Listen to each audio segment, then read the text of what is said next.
I'll just show you how to stream audio through the Bluetooth system. So again, from any screen, we're on nav there at the moment. If we go to your iTunes, you see at the bottom there the red triangle with the 3 red circles. If you just click on that, sorry, on big fingers, you'll see you have a choice there: phone, headphones, BMW 59985. If, for instance, there's no tick next to that, just click on it, go back to your iTunes.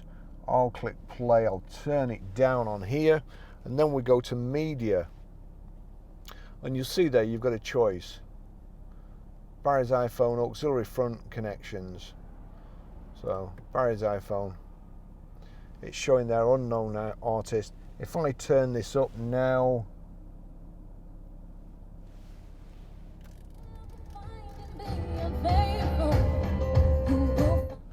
there you go. That's tunes on your phone playing through the system. That's it. It's a pretty easy system. Well, it's not the easiest one I've ever used, but once you get to know how to do it, it's pretty straightforward.